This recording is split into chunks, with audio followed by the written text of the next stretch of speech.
Our two less wrong posts for this week were I don't know and a parable of science and Politics. Yes. We're starting with I don't know. Which one is this? I don't know. Are we going to do who's on first joke? I don't know. 3. Thank you. Yes. So this post takes the form of a conversation that Eliezer had with an unnamed other individual over the phrase I don't know and when it's okay to use and how it works within the Bayesian rationalist worldview. And it was sparked by a post on Overcoming Bias by Robin Hanson where, to summarize briefly, it's like... you aren't entitled to your opinions. Honestly, I'll let you summarize it, because I think this goes directly against... Maybe Hanson's just updated and changed his mind on this in the last, 12 years? Mm-hmm. But he said the exact opposite on Sam Harris's podcast when he was here in, February last year? That doesn't sound right, time of year. It doesn't matter. Where he said that he's moving more towards not volunteering an opinion when he doesn't have an idea. Yeah. And so let's talk about the post, and I'll talk about my objection, and then you can explain why I'm missing the point. Oh, I don't know if you're missing the point at all. Let's see. Okay. The primary objection that Eliezer seems to have with people saying I don't know is that it's a cop-out, because in the real world, you can say I don't know, but you still have to make a decision. The first example he gave was that if someone asks themselves, what are the chances of cryonics being successful at some time in the future, their answer very often is something like, I don't know. But regardless of what they know or don't know, they still have to either sign up or not sign up. And by saying, I don't know, that usually defaults to a position of not signing up. So what he's saying that is, in the general parlance, usually I don't know is just a screen that people think is defensible and unarguable before they go on to do whatever they feel like. And it's usually the wrong thing because they refuse to admit themselves what their actual guess is, or examine their justifications, or even realize that they're guessing. I think I figured out what my discontent here is, that, and I gave the example here in the notes, if you asked me, Stephen, what do you think we should do about the refugee crisis in Syria? I don't know. And that doesn't feel like a cop-out. I don't have enough information on how to satisfy this, on how to satisfactorily respond to this problem. I think the difference between that and something like cryonics or whatever is that I'm not making a decision on what to do about the Syrian refugee crisis, right? Right. If someone said, "Hey, Stephen, you need to pick right now what we're going to do with them," then I need to decide. But if someone just asks me on the street, "Hey, what's your thoughts on, I don't know, name something random and complicated. Mm-hmm. What do we do if Robert Mueller's fired tomorrow? Protest? Okay, sure, but that's not an ant. I mean, I can go to a protest or not, but that's not like, I don't know, right? So, yeah. And I think that is a big part of where the split lies, because they do also talk about things like whether there's how many apples are in that tree outside the window, right? And you can't see the tree right now. And Eliezer gives a number. He says, I don't know, between 10. He didn't actually say, I don't know. He says between 10 and 1,000 as a rough guess. And his interlocutor says, if it was my job on the line, I'd much rather say I don't know than be wrong, because who knows what the boss will do with that information when he loses all that money. And Eliezer says, just to be clear, this is not because I don't know is irrational judgment, but because you want to avoid responsibility. Like, your boss is going to go and make a decision anyway. He's just going to do it without your guess as part of his information. Yeah, and I think this is more just like kind of an exercise in like pedantry. That might be too critical, but the real question isn't how do you answer a question as simple as how many hairs do you have on your head, right? Because nothing weighs on that. This isn't like, hey, what do you think the odds of this surgery working are? Oh, I don't know. So, I'm probably not going to look into it. Is how he's anticipating people using it. Okay. This seems to be intended to be read in the spirit of the improper use of humility. Yeah, right? Because it is a follow-on, or like one or two posts right after that. Yeah, it's in the same day's worth of reading. Right, and so he again makes the same point that you are not helping someone when you say I don't know, rather than to give an estimate. Or a range, you are covering your own butt. So you're not doing them a favor. If you really cared about their welfare, you would give them an estimate, such as between 10 and 1,000 apples. Yeah, and, to some extent that's useless. Yeah. But, so, a more realistic example would be, if we didn't know it was freezing out, where you and I are leaving this place, and you're like, hey, Steven, how hot is it outside? Mm-hmm. Wondering whether or not you should grab a jacket. Mm-hmm.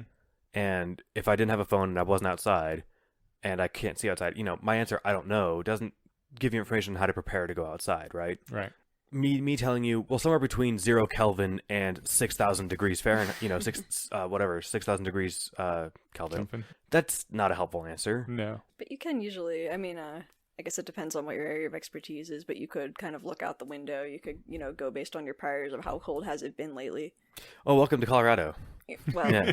You're going to have those days where you look at, like, it looks great out. You're going to step out and be like, oh, it's 45 degrees out. Yeah. So it's always really hot in my car, regardless of how cold it is, because of the sun. So that's weird. Yeah. Everyone just tells me to layer. Which... And don't get me wrong, there are times where, you can make a good estimate, but I think they were kind of talking past each other in this dialogue in a way that was instructive, but not helpful. Because, X was trying to think of examples of, look, what do I do if I really don't know and someone wants this answer?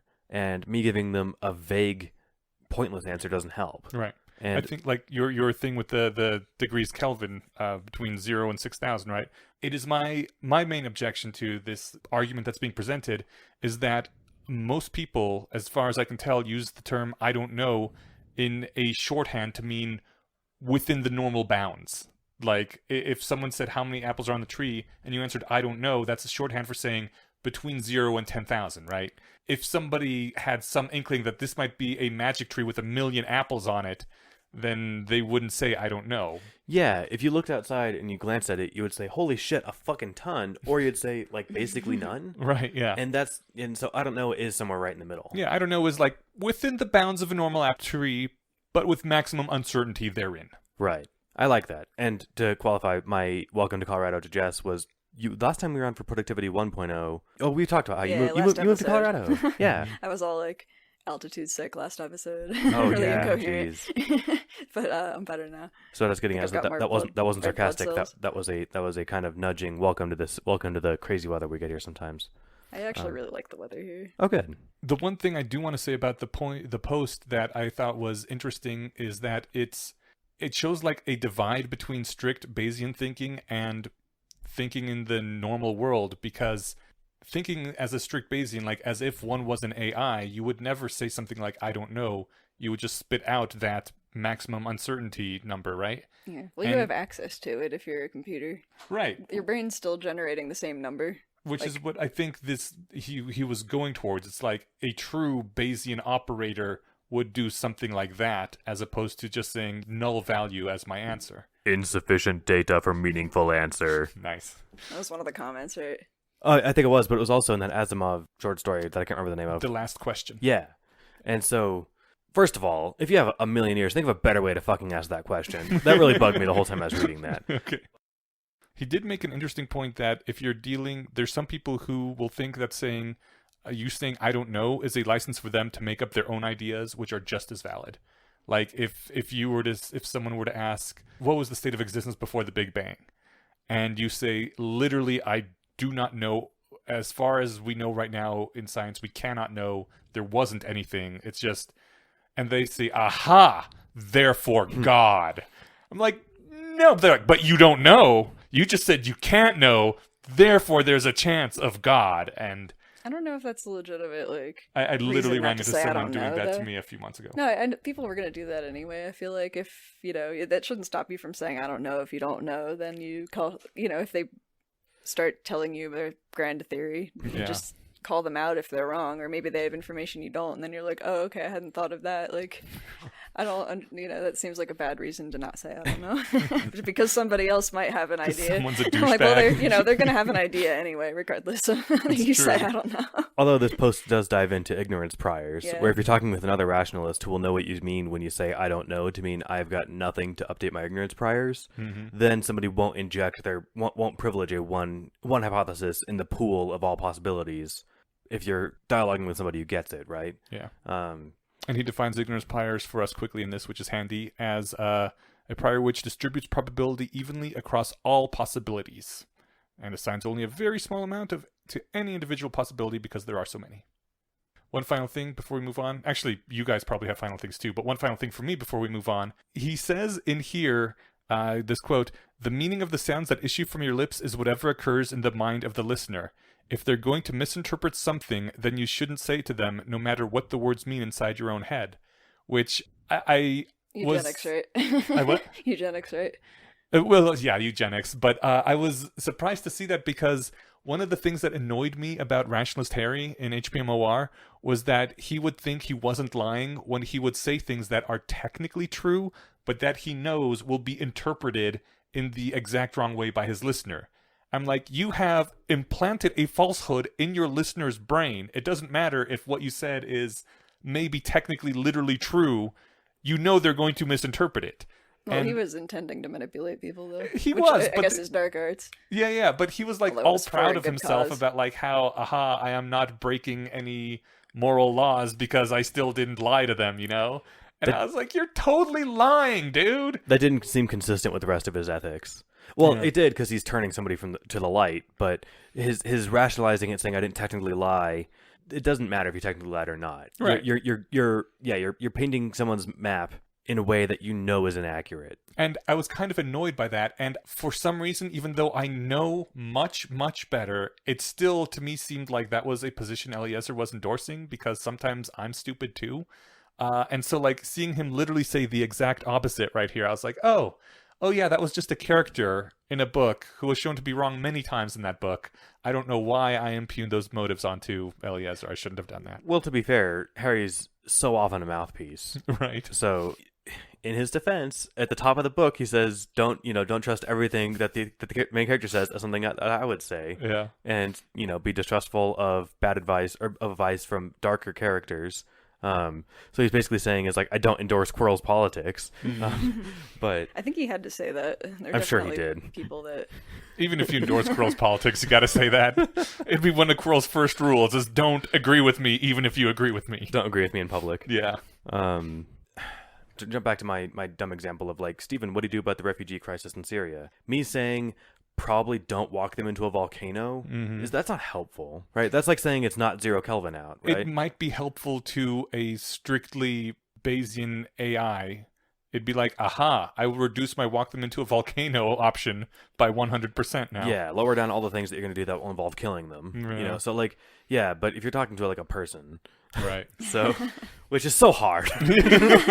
yeah, you still don't know what's inside people's brains and how they, I mean, the example of saying eugenics when you don't actually mean, eliminating people who, the weak races. Right. When you're actually trying to say, like, curing people of terrible diseases and making sure that they, have the same or better health than average.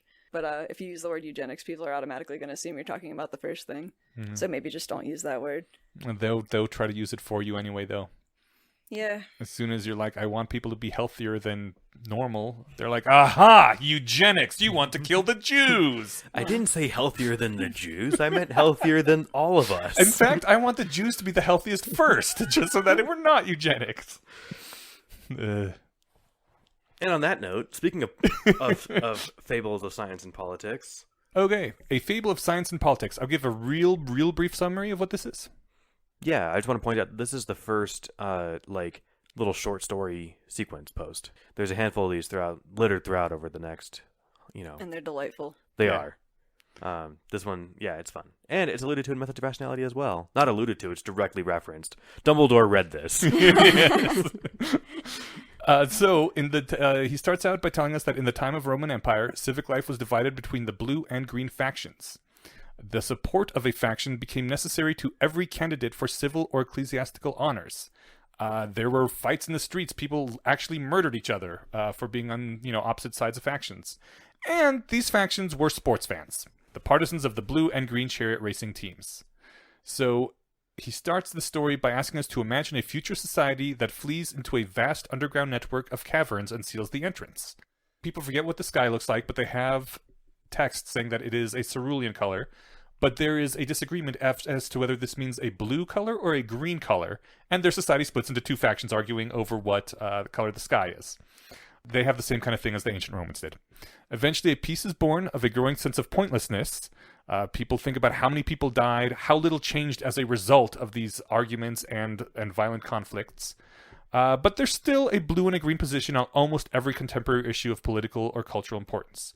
Things like how you feel about city density and your taxation policy and stuff like that can be reliably predicted once someone knows if you're blue or green. And then there are 6 little vignettes of someone who sees the actual sky and how that affects their personal psychology, what they determine to do now that they know what color the sky actually is. Yeah, these were kind of fun, and we don't have to go into all of them, but he kind of paints characters of different kinds of like either pragmatism or like esoteric, kind of like religious or not theodicy, but apologetics, where it's like, greenness was always really more of like of a way of thinking about things than it was about the actual color of the sky, and yeah. And one person was like, it was blue all along. I'm going to go out and kill those people. The war's back on. What did you guys think about this? I liked it. I thought it was fun. I find it depressing, actually, because I know that there's, issues that if we did find a factual answer on, people would absolutely have those reactions where some people would be like, oh, I need to change the way that I think. I'm going to reject my old way of life. I'm going to probably have to cut ties with lots of my friends and family, but I want to be correct. And then there were the people that were like, I'm going to kill all of them. Or Yeah, I thought the most interesting one was the person who was a green and saw that the sky was blue and was like, now that I know the sky is blue, I have to change all my opinions on taxation and city density. And yeah. I was like, wow, those two don't actually correlate, but I can totally see how they would in that person's mind and in that society. Well, and like that happens in our society basically now, right? Yeah, I mean, there's, nothing that really kind of logically ties together being pro-abortion, I guess, and like gun control. And, like there's things that separate down party lines that don't really like connect together and make sense, but just historically. Yeah, it seems bizarre to me that if you tell me that you're, pro-life, anti-abortion, Why that couldn't I can think of pro-life. well, I couldn't, because it doesn't make sense for me to call it that. But in any case, yeah, you can reliably predict somebody's, position on like drugs and guns and Immigration. Why are these tied together? So I thought that was kind of fun. So yeah, it's super depressing in that how realistic it is. Then there was the one that says, "Oh fuck me, this is going to start a war. I'm going to close this off, not tell anyone that we found our way to the surface, and just ignore this and not tell anybody." How long can I hide this from society? Because that person knew that like the first 3 stories were going to happen, which is also depressing because I can kind of sympathize with that character. Yeah. This made me think about like me personally. Like, how would I react if I found out that something in my political sphere was provably, undeniably true? I guess I already feel that way about most of the things, but like... Yeah, I've had that happen. Yeah, but it's pretty awful. Is it? Like, if you find out that something you thought was true is true? No, something that, like, I really strongly believed, for example, that men and women were exactly the same. Okay. And, like, I would have, like, fought to the death over that. Maybe not literally, but, like... I definitely fought people literally over that. Like, I had, like, fist fights as a kid. Like, oh, shit. It was, like, a really core tenet. And then, like... But you never got kicked in the balls in those fist fights. Thus, invalidating your point. Sorry. Getting kicked in the vagina hurts a lot, actually. No, I know. It's probably not as bad. But I meant specifically. I was being pedantic and pointing out that there are expressed phenotypic differences. Yeah. Because you don't have balls to kick. I meant, like, yeah. Exactly the same in terms of personality types and preferences. I know, I was and, being an asshole. That it's all... Stephen was just proving that all men are assholes. So. Right. Yeah. No, actually, that was the example I was going to raise as like a hypothetical. So, like, if this was proven beyond a shadow of a doubt and everyone just had to either accept it or deny it, then... Well, it's been pretty proven that they're, yeah. there's different personality types, there's different preferences, and it's, along a spectrum. But they correlate strongly with people aren't just blank slates. Yeah, and that strikes me as a good real world example. I wonder if there's another one. Maybe even more offensive, like racial differences. Yeah, that's too offensive. But no, I'm not. So that one, if there is anything, I'm sure it's in the air. So, but if it turned out that for whatever reason white people were just more inclined to be serial killers, and that the numbers up to this date weren't a fluke or just other factors, it was like, no, it turns out just like if you have white skin, you're more inclined to be a serial killer. That'd be a hard pill for a lot of people to swallow, or a joyful pill for other people to swallow, right? It would be really hard if it was something that, was less cool than that example. Totally. What if it turns out that Asians are both morally and intellectually superior to all other races? I wonder what would happen if that were true. Right. So I like all these little short story parable style posts because they're all like that. They're all carefully distant in a way that everyone can be like, oh, that's kind of interesting, and look at it objectively. But then you start taking away the blue and green sky with something you actually care about, and you're like, oh, now I can actually feel the emotions of these characters, and that's pretty intense. Maybe it's just worth going over all of them really quick. So they all have names. So basically, they're like on an expedition, and then they see a hole to the surface. Well, one of them gets split up from the group, so Right. the rest of them don't see it. And so one person, and then it does kind of like a choose your own adventure of which person made it out. And then Atidia, I have no idea if people pick names. I can't even do it for characters in video games. Like, I spend a long time, like, it doesn't matter. Like, more time, like, thinking of a name than customizing what they look like. Yeah, Yeah. I love picking names. I hate it. I can never think of one. I have stock names. I always go with Smart. so I don't have to spend 2 hours doing that. But it's something I'm going to have to live with for the rest of the time in the game. It's a big deal. Anyway. Choose one that you know you always like. There's a random name generator. There's never one that I'll always like, because it's different games. It doesn't matter. Okay. It's my own stupid hang-up. I'll get over it. Yeah, search for fantasy, or I guess it doesn't have to be fantasy, but random name generators. The I've behind the name one is very good. I've used those. I'll try. What was it called? Behind the name? Behind the name, because you can, it gives you like a very comprehensive list of ethnicities, like cultures that you could pull names from, like everything from like modern day Hellenic to ancient Greek. Okay. And then they have some like names from fantasy worlds and names that are goth and names that are, cyber or whatever. That sounds helpful. I Cool. hope that And you can pick a surname too, or just first name, and whether it's like typically male or female, or ones that could be either. So that's all pretty cool. Dope. All right, I'll have to give that a shot. All right, Atidia the Blue. I don't want to read the whole thing, so I'm just trying to paraphrase. She's the one that decides to kill. She's the one who says, "You were right all along." This guy whispered down at her, and now you can prove it. And she curled her hand to a clenched fist, turned around, and said, "The truce is over." Baron the Green stared incomprehendingly at the chaos of the colors for long seconds, and then a pile driver to the pit of the stomach. These are worth reading in real. This should be on one of your if you ever do more sequence readings. Okay. Oh yeah, it would be cool to do readings of all of the little stories and the sequences. Cool. If you want Perhaps more I work. should. You know what? Bonus for our Patreon listeners. Ooh, That sounds fun. Yeah, I'll read this whole thing out for our Patreon listeners. I'll help Cool. if you want. That sounds good. Excellent. If you need anyone to hold you back and bring down the project, you can call me. I'd be happy to help. That sounds fun. Yeah, you probably don't want to commit to a time to do that. This isn't that long, actually. Well, I mean, before this episode goes up. Yeah, no, that's why I was thinking, yeah, that's not too long. I could do that. Cool. Yeah. That'd be awesome. But you still want to, like, summarize each of the people real quick? Yeah, I'll summarize then. But yeah, it's a fun little listen. It's a fun read, and it'll be a great little listen. So Baron the Green is terrified by what they see, and And then he does like a mind Jedi trick, right? I'm just skimming it, but it looks at the sky and says, "How can you be on their side?" and then Charles the Blue, yeah, he's the apologetics. Oh, that was the person. one. Professor of a mixed college. So they're the one who Who decides to hide it, right? yeah. Were they the one that I thought that was the one that tried to say, well, it wasn't really that important. It was just more of a way of thinking. So like green is still kind of right. Oh, okay. This was merely a natural phenomenon having nothing to do with philosophy or society. Oh, but one that still might be misinterpreted. So Tamari Hood come back and block the passageway. Yeah. Daria the Green. She's the one who decides to change over to a blue along with taking all their positions on everything. And like ditching all her family members and friends and Yeah. Yeah. being this heavy sacrifice. She's bummed and says, I guess I have to go, change all these other things. Eden the Green. It's the one I kind of sympathized with.